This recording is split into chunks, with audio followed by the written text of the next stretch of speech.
Mark chapter 5. They went across the lake to the region of Gerasenes. When Jesus got out of the boat, a man with an impure spirit came from the tombs to meet him. This man lived in the tombs, and no one could bind him anymore, not even with a chain. For he had been often chained hand and foot, but he tore the chains apart and broke the irons on his feet. No one was strong enough to subdue him. Night and day among the tombs and in the hills he would cry out and cut himself with stones. When he saw Jesus from a distance, he ran and fell on his knees in front of him. He shouted at the top of his voice, "What do you want with me, Jesus, Son of the Most High God? In God's name, don't torture me." For Jesus had said to him, "Come out of this man, you impure spirit." Then Jesus asked him, "What is your name?" "My name is Legion," he replied, "for we are many." And he begged Jesus again and again not to send them out of the area. A large herd of pigs was feeding on a nearby hillside. The demons begged Jesus, "Send us among the pigs. Allow us to go into them." He gave them permission, and the impure spirits came out and went into the pigs. The herd, about 2,000 in number, rushed down the steep bank into the lake and were drowned. Those tending the pigs ran off and reported this in the town and countryside, and the people went out to see what had happened. When they came to Jesus, they saw the man who had been possessed by the legion of demons sitting there, dressed and in his right mind, and they were afraid. Those who had seen it told the people what had happened to the demon-possessed man, and told about the pigs as well. Then the people began to plead with Jesus to leave their region.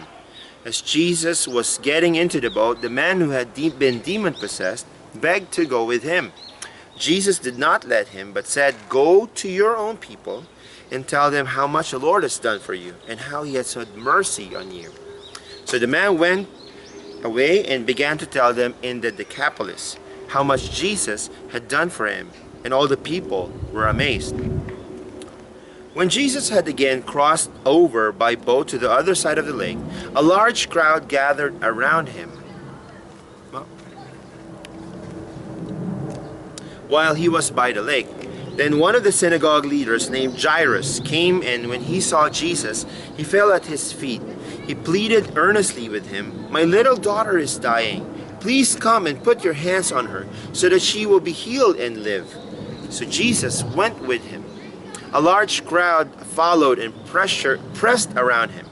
And a woman was there who had been subject to bleeding for 12 years. She had suffered a great deal under the care of many doctors and had spent all she had. Yet, instead of getting better, she grew worse.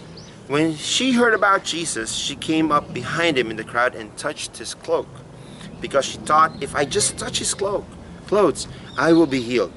Immediately, her bleeding stopped, and she felt in her body that she was freed from her suffering. At once Jesus realized that power had gone out from him. He turned around in the crowd and asked, "Who touched my clothes?" "You see the people crowding against you," his disciples answered. And yet you can ask, "Who touched me?" But Jesus kept looking around to see who had done it. Then the woman, knowing what had happened to her, came and fell at his feet, and then, trembling with fear, told him the whole truth. He said to her, "Daughter, your faith has healed you. Go in peace and be freed from your suffering." While Jesus was still speaking, some people came from the house of Jairus, the synagogue leader. "Your daughter is dead," they said. "Why bother the teacher anymore?" Overhearing what they said, Jesus told him, "Don't be afraid. Just believe." He did not let anyone follow him except Peter, James, and John, the brother of James. When they came to the home of the synagogue leader, Jesus saw a commotion, with people crying and wailing loudly. He went in and said to them, "Why all this commotion and wailing? The child is not dead, but asleep." But they laughed at him. After he put them all out, he took the child's father and mother and the disciples who were with him and went in where the child was.